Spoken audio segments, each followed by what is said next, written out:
ನಮಸ್ಕಾರ ಸ್ನೇಹಿತರೆ, ನೀವಿವತ್ತು ಕೇಳೋದು ಮಹಾಭಾರತದ ಒಂದು ಅತ್ಯಂತ ರಹಸ್ಯಮಯವಾದ ಪಾತ್ರ.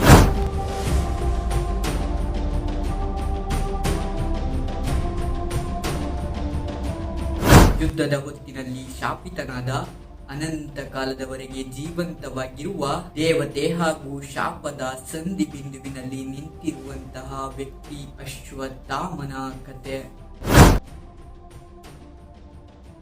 ಹೌದು, ಇವತ್ತಿನ ವಿಡಿಯೋದಲ್ಲಿ ನಾವು ಕೇಳೋಣ ಅದೆಷ್ಟೋ ಜನರ ಕುತೂಹಲ ಕೆರಳಿಸಿದ ಕತೆ. ಹಾಗಿದ್ರೆ ಯಾರು ಈ ಅಶ್ವತ್ಥಾಮ? ಈ ಅಶ್ವತ್ಥಾಮ ಮಹಾಭಾರತದಲ್ಲಿ ಬರುವಂತ ಒಂದು ಪಾತ್ರ. ಇವರು ಯಾರಂದ್ರೆ ದ್ರೋಣಾಚಾರ್ಯರಿದಾರಲ್ಲ, ಪಾಂಡವರ ಹಾಗೂ ಕೌರವರ ಗುರು ದ್ರೋಣಾಚಾರ್ಯರ ಮಗ. ದ್ರೋಣಾಚಾರ್ಯರಿಗೆ ಒಂದು ಆಸೆ ಇರುತ್ತೆ, ಅದೇನಂದ್ರೆ ಅವರಿಗೆ ಹುಟ್ಟೋ ಮಗ ಶಿವನಂತೆ ಇರಬೇಕು.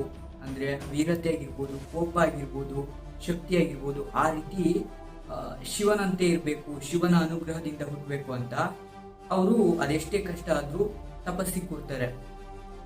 ಆ ತಪಸ್ಸು ತುಂಬಾ ವರ್ಷಗಳ ಕಾಲ ನಡೆಯುತ್ತೆ.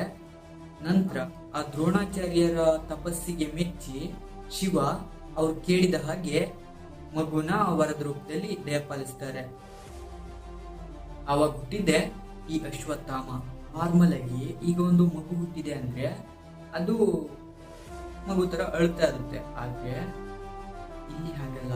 ಇವ್ರು ಹುಟ್ಟಿದಾಗ ಕುದುರೆ ಕೂಗೋ ತರ ಸೌಂಡ್ ಬರೋದಂತೆ ಇವ್ರಂತಾಗ. ಅದಕ್ಕೆ ಇವರು ಅಪ್ಪ ದ್ರೋಣಾಚಾರ್ಯ ಇವನ್ನ ಅಶ್ವತ್ಥಾಮ ಅಂತ ಹೆಸರಿಟ್ಟಿದ್ರು. ದ್ರೋಣಾಚಾರ್ಯ ಹಾಗೂ ಕೃಪಿಯ ಮಗ. ಈ ಅಶ್ವತ್ಥಾಮರು ಇಂದಿಗೂ ಜೀವಂತವಾಗಿರುವ 8 ಜನ ಚಿರಂಜೀವಿಗಳಲ್ಲಿ ಒಬ್ಬರು.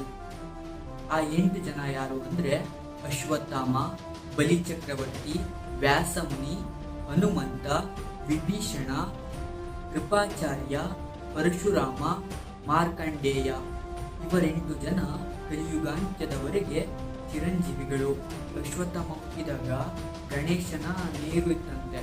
ಅಂದ್ರೆ ಅತಿಯಾದ ಅಪಾರವಾದ ಶಕ್ತಿ ಇತ್ತು. ಹಾಗೆ ಎಲ್ಲ ದೇವತೆಗಳ ಅನುಗ್ರಹದಿಂದ ಒಂದು ಮಣಿ ಈ ಹಣೆ ಹತ್ರ ಇರುತ್ತೆ. ಆ ಮಣಿ ಇವ್ರ ಮೈಯಲ್ಲಿದ್ರೆ ಅವರಿಗೆ ಹೊಟ್ಟೆ ಹಸುವು ಎಷ್ಟು ದಿನಗಟ್ಟೆ ಬೇಕಾದ್ರೂ ತಡ್ಕೋಬಹುದು. ಯಾವ ಗಾಯ ಆದ್ರೂ ತಕ್ಷಣ ವಾಸಿಯಾಗುತ್ತೆ. ಅತೀವ ಶಕ್ತಿ ಬರುತ್ತೆ ಆ ಮಣಿಯಿಂದ. ಗುರು ದ್ರೋಣಾಚಾರ್ಯರ ಮಗ. ಹಾಗೆ ಧರ್ಮದ ಪಥದಲ್ಲಿ ನಡೆದ ತ್ರಿಕಾಲದರ್ಶಿ. ಆದ್ರೂ ಕೂಡ ಮಹಾಭಾರತದ ಯುದ್ಧದಲ್ಲಿ ಇವರು ಮಾಡಿದ ಒಂದು ತಪ್ಪಿನಿಂದ ಇವರು ಜೀವನ ಪೂರ್ತಿ ಶಾಪಗ್ರಸ್ತರಾಗಿ ನೋವಿನಿಂದ ಬಾಳ್ಬೇಕಾಗುತ್ತೆ. ಆ ತಪ್ಪು ಏನು, ಯಾಕಾಯ್ತು, ಹೇಗಾಯ್ತು, ಶಾಪ ಯಾರು ಕೊಟ್ರು ಅನ್ನೋದ್ರ ಬಗ್ಗೆ ಕಂಪ್ಲೀಟ್ ಆಗಿ ಈ ವಿಡಿಯೋದಲ್ಲಿ ನೋಡೋಣ. ಮಹಾಭಾರತ ಕಾಲ ಅಂದ್ರೆ ಸುಮಾರು 5,000 ವರ್ಷಗಳ ಹಿಂದೆ ಕುರುಕ್ಷೇತ್ರ ಯುದ್ಧ. ಅಂದ್ರೆ ಅದು ಧರ್ಮ ಹಾಗೂ ಅಧರ್ಮದ ನಡುವಿನ ಒಂದು ಸಂಘರ್ಷವಾಗಿರುತ್ತೆ. ಅದರಲ್ಲಿ ಧರ್ಮಕ್ಕೂ ಕೂಡ ಎಷ್ಟು ನೋವಿಂದ ಜಯ ಸಿಗುತ್ತೆ, ಹಾಗೆ ಅಧರ್ಮ ಮಾಡಿದವರು ಕಡೆ ಕಾಲದಲ್ಲಿ ಹೇಗೆ ಸರ್ವನಾಶ ಆಗ್ತಾರೆ ಅನ್ನೋದ್ರ ಬಗ್ಗೆ ಅದೊಂದು ಧರ್ಮ ಹಾಗೂ ಅಧರ್ಮದ ನಡುವಿನ ಸಂಘರ್ಷವಾಗಿರುತ್ತೆ. ಆ ಯುದ್ಧದಲ್ಲಿ ಈ ಅಶ್ವತ್ಥಾಮ ಏನಿದ್ದಾರೆ ಇವರು ಕೌರವ ಪಕ್ಷದ ಪ್ರಮುಖ ಯೋಧರಾಗಿದ್ದು, ಧೈರ್ಯಶಾಲಿ ಯೋಧ, ಮಹಾಶಕ್ತಿಶಾಲಿ. ಈಗ ನೋಡಿ, ಪಾಂಡವ ಪಕ್ಷದಲ್ಲಿ ಏನಿದ್ದಾರಲ್ಲ ಎಲ್ಲ 5 ಪಾಂಡವರು, ಅವರಿಗೆಲ್ಲರಿಗೂ ಪಾಠ ಮಾಡಿದ್ದು ಈ ಗುರು ದ್ರೋಣಾಚಾರ್ಯ.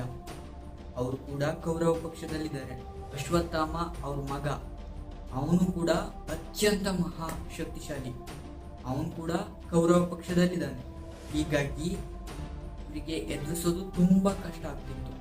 ಅದರಲ್ಲೂ ದ್ರೋಣಾಚಾರ್ಯರನ್ನಂತೂ ಸೋಲಿಸೋದು ಅಸಾಧ್ಯವಾದ ಮಾತಾಗಿತ್ತು.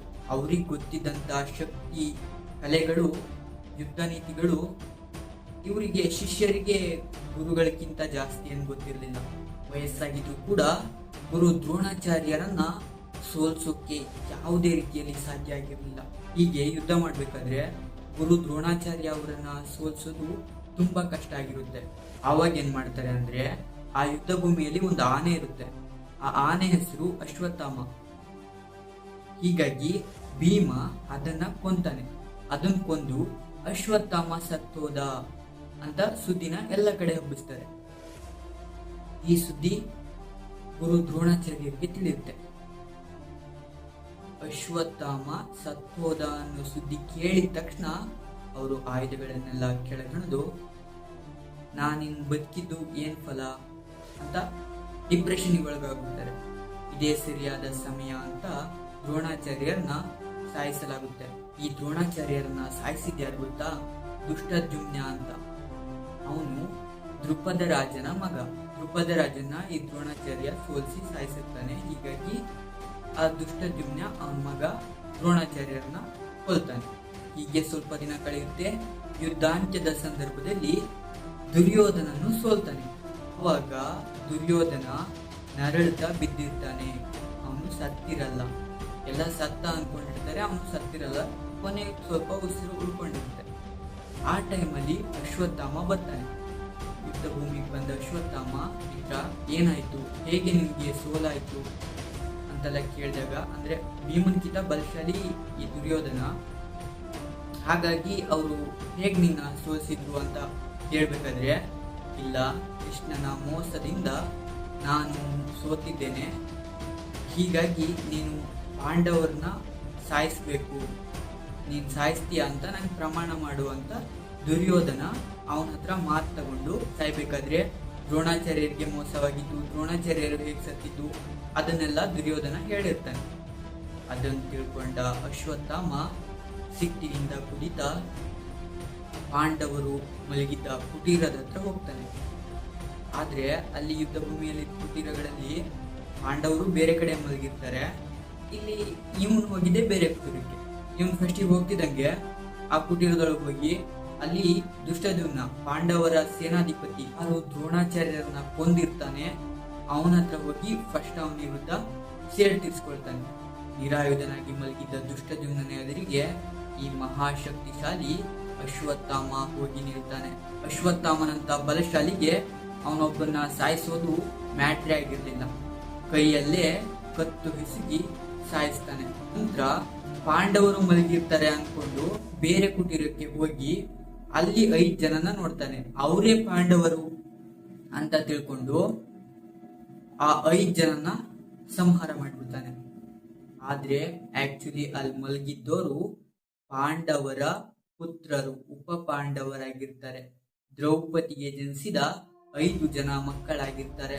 ಅವರು ಯಾರ್ಯಾರು ಅಂದ್ರೆ, 1 ಪ್ರದ್ಯುಮ್ನ, ಯುಧಿಷ್ಠಿರನ ಮಗ. 2 ಸುತಸೋಮ, ಭೀಮನ ಮಗ. 3 ಶ್ರುತಕರ್ಮ, ಅರ್ಜುನನ ಮಗ. 4 ಶತಾನಿಕ, ನಕುಲನ ಮಗ. 5 ಶ್ರುತಸೇನ, ಸಹದೇವನ ಮಗ. ಇವರು ಪಾಂಡವರು ಹಾಗೂ ದ್ರೌಪದಿಗೆ ಜನಿಸಿದ 5 ಜನ ಪುತ್ರರು. ಅಶ್ವತ್ಥಾಮ ದುಡುಕಿ ಇವರೇ ಪಾಂಡವರು ಅಂತ ಅವರ ಹತ್ಯೆ ಮಾಡಿಬಿಡ್ತಾನೆ. ಈ ವಿಷಯ ತಿಳಿದ ದ್ರೌಪದಿ ತುಂಬಾನೇ ಅಳ್ತಾಳೆ. ಹಾಗೆ ಪಾಂಡವರು ಕೂಡ ತುಂಬಾ ಬೇಜಾರಲ್ಲಿರ್ತಾರೆ. ಸಿಟ್ಟಿಗೆದ್ದ ಅರ್ಜುನ ಕೃಷ್ಣನನ್ನ ಸಾರಥಿ ಮಾಡಿಕೊಂಡು ಬ್ರಹ್ಮಾಸ್ತ್ರ ಪ್ರಯೋಗ ಮಾಡಲು ಅಶ್ವತ್ಥಾಮನ ಎದುರು ಬರ್ತಾನೆ. ಆ ಕಡೆ ಕೂಡ ಅಶ್ವತ್ಥಾಮ ಬ್ರಹ್ಮಾಸ್ತ್ರ ಪ್ರಯೋಗ ಮಾಡ್ತಾನೆ. ಈ ಕಡೆನೂ ಬ್ರಹ್ಮಾಸ್ತ್ರ, ಈ ಕಡೆನೂ ಬ್ರಹ್ಮಾಸ್ತ್ರ. ಇದರಿಂದ ಪ್ರಪಂಚ ವಿನಾಶ ಆಗುತ್ತೆ ಅಂತ ಕೃಷ್ಣನೇ ಬ್ರಹ್ಮಾಸ್ತ್ರನ ವಾಪಸ್ ತಗೊಳ್ಳೋದಕ್ಕೆ ಅರ್ಜುನನಿಗೆ ಹೇಳಿದ್ದು ಅಂತ ಕೆಲವು ಕಡೆ ಹೇಳಿದ್ರೆ, ಇಲ್ಲ ವ್ಯಾಸ ಮಹರ್ಷಿ ಮಧ್ಯ ಪ್ರವೇಶ ಮಾಡಿ ಅವರಿಬ್ರು ಬಾಣನ್ನು ವಾಪಸ್ ತಗೊಳ್ಳೋದಕ್ಕೆ ಹೇಳ್ತಾರೆ ಅಂತ ಹೇಳಲಾಗುತ್ತೆ. ಅರ್ಜುನನಿಗೆ ಗೊತ್ತಿರುತ್ತೆ ಬ್ರಹ್ಮಾಸ್ತ್ರನ ಹೇಗೆ ವಾಪಸ್ ತಗೊಳ್ಳೋದು ಅಂತ, ಆದ್ರೆ ಅಶ್ವತ್ಥಾಮನಿಗೆ ಗೊತ್ತಿರಲ್ಲ. ಆವಾಗ ಏನಾಗುತ್ತೆ, ಅಶ್ವತ್ಥಾಮ ಬುದ್ಧಿವಂತಿಕೆಯಿಂದ ಬಾಣದ ರೂಟ್ನ ಚೇಂಜ್ ಮಾಡ್ತಾನೆ. ಸೀದಾ ಉತ್ತರೆಯ ಗರ್ಭದೊಳಗೆ ಪ್ರವೇಶಿಸಿ ಅಭಿಮನ್ಯುವಿನ ಶಿಶುವನ್ನ ಹತ್ಯೆ ಮಾಡುತ್ತೆ. ಇಂಥದ್ದೊಂದು ಕ್ರೂರ ಸನ್ನಿವೇಶ ಈ ಮಹಾಭಾರತದಲ್ಲಿ ನಡೆಯುತ್ತೆ. ನಂತರ ಶ್ರೀಕೃಷ್ಣ ತನ್ನ ಲೀಲೆಯಿಂದ ಆ ಉತ್ತರೆಯ ಗರ್ಭದ ಒಳಗಿರುವ ಮಗುವನ್ನ ಮತ್ತೆ ಜೀವಂತಪಡಿಸ್ತಾನೆ. ಆದ್ರೆ ಶ್ರೀಕೃಷ್ಣನಿಗೆ ಕೋಪ ಬಂದು ಅಶ್ವತ್ಥಾಮನಿಗೆ ಒಂದು ಶಾಪವನ್ನು ನೀಡ್ತಾನೆ. ಅಶ್ವತ್ಥಾಮನ ಹತ್ರ ಮಣಿ ಇರುತ್ತೆ ಅನ್ನಲ್ಲ ಇಲ್ಲಿ, ಆ ಮಣಿನ ಕಿತ್ಕೊಂಡು ಇನ್ಮುಂದೆ ನೀನು ಕಲಿಯುಗಾಂತ್ಯದವರೆಗೂ ಇವೆಲ್ಲ ನೋವುಗಳ ಜೊತೆ ಶಾಪ ಪೀಡಿತನಾಗಿ ಈ ಕಲಿಯುಗಾಂತ್ಯದವರೆಗೂ ನೀನು ಜೀವಂತವಾಗಿರಬೇಕು ಅಂತ ಕೃಷ್ಣ ಶಾಪ ಕೊಡ್ತಾನೆ. ಅದಕ್ಕೆ ಪರಿಹಾರನೇ ಇಲ್ವಾ ಅಂತ ಬೇಡ್ಕೊಂಡಾಗ ಕಲಿಯುಗದಲ್ಲಿ ಪಾಪ ಕೃತ್ಯಗಳು ಹೆಚ್ಚಾಗುತ್ತವೆ. ಅಂತಹ ಸಂದರ್ಭದಲ್ಲಿ ನಾನು ಮತ್ತೆ ಕಲ್ಕಿ ಅವತಾರದಲ್ಲಿ ಜನ್ಮ ಪಡೆಯುತ್ತೇನೆ. ಆವಾಗ ನೀನು ಕಲ್ಕಿ ಜೊತೆ ಸೇರಿ ಶತ್ರು ಸಂಹಾರ ಮಾಡಬೇಕು, ಆಗ ಮುಕ್ತಿ ಸಿಗುತ್ತೆ ಅಂತ ಶ್ರೀಕೃಷ್ಣ ಹೇಳ್ತಾರೆ. ಅಶ್ವತ್ಥಾಮ ಇಂದಿಗೂ ಜೀವಂತವಾಗಿ ಬದುಕಿದ್ದಾನೆ ಅಂತ ಇನ್ನೂ ನಂಬಿಕೆಗಳಿವೆ. ಕೆಲವೊಂದಿಷ್ಟು ಕಡೆಗಳಲ್ಲಿ ಕೆಲವೊಂದಿಷ್ಟು ಜನ ನೋಡಿದೀವಿ ಅಂತ ಹೇಳ್ಕೊಂಡಿದ್ದಾರೆ. ಹಿಮಾಲಯದ ಗುಹೆಗಳಲ್ಲಿ ಇರ್ತಾನೆ ಅಂತ ಹಲವರ ಮಾತು. ತಲೆಯ ಮಧ್ಯ ಜ್ವಲಂತ ಗಾಯ, ಶಾಪದ ಗುರುತು, ಕೆಲವು ಪ್ರಕರಣಗಳಲ್ಲಿ ಅವನನ್ನು ನೋಡಿರುವಂತೆ ಹೇಳುತ್ತಾರೆ. ನಂತರ ಅಶ್ವತ್ಥಾಮ ಕಲ್ಕಿ ಜೊತೆ ಸೇರಿ ಶತ್ರು ಸಂಹಾರ ಮಾಡಲು ಸಹಾಯ ಮಾಡ್ತಾರೆ. ಈ ವಿಡಿಯೋ ಇಷ್ಟ ಆಯ್ತಾ ಸ್ನೇಹಿತರೆ?